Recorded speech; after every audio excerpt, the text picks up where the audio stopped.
নমস্কার, রিহানের রান্নাঘরে আপনাদের সবাইকে স্বাগত জানাই। আজকের আমি তৈরি করব লাল রাঙালু তন্দুরি রুটি। যার জন্য আমি আগে এইরকম ছোটো সাইজের রাঙালু দুটো সেদ্ধ করে রেখেছিলাম, আর 100 গ্রাম টক দই দিলাম।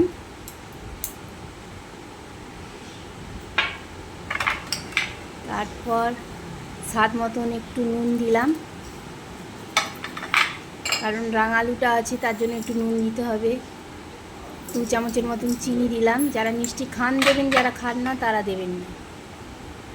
একটু জোয়ান দিলাম। জোয়ানটা যারা রুটিটা খেলে হজমও হবে এবং ভালো হবে। একটু কাসুরি মেথি দিলাম, দিয়ে একটু 2 চামচের মতন তেল দিলাম। তেল দিয়ে এবার 2 চামচের মতন ঘি দেবো।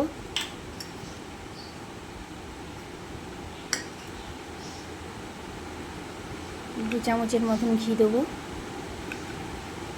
ঘি দিয়ে যাদের যেরকম প্রয়োজন সেরকম দেবেন। যারা ঘিটা খেতে ভালোবাসেন দেবেন, যারা ঘিটা খেতে ভালোবাসেন না দেবেন না। এবার এটাকে ভালো করে ময়দাটার সাথে মাখবো। ময়দাটা 500 গ্রাম ময়দা আছে, যার জন্য আমি দুটো ছোটো সাইজের রাঙালু নিয়েছিলাম।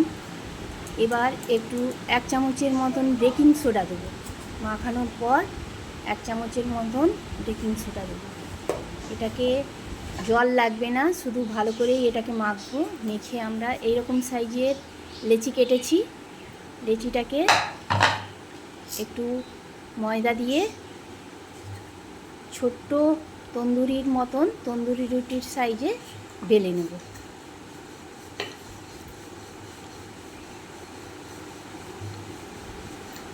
তন্দুরি সাইজের মতন গোল করে বেলে নেব। বেলে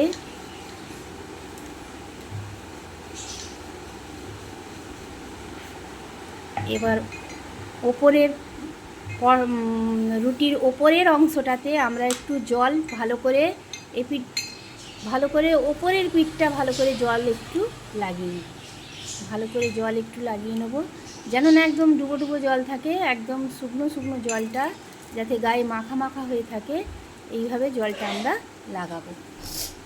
লাগিয়ে রুটির তাওয়াটা আমরা আগুনে আগে থেকে বসিয়েছিলাম।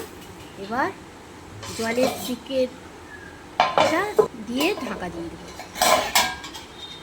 কিছুক্ষণ পরে রুটির ওপরের অংশটা ফুলে উঠবে।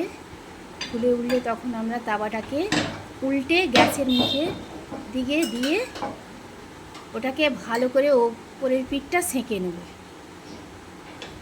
সেঁকে নিয়ে দেখুন আমাদের তৈরি হয়ে গেছে তন্দুরি রুটি, রাঙালুর তন্দুরি রুটি।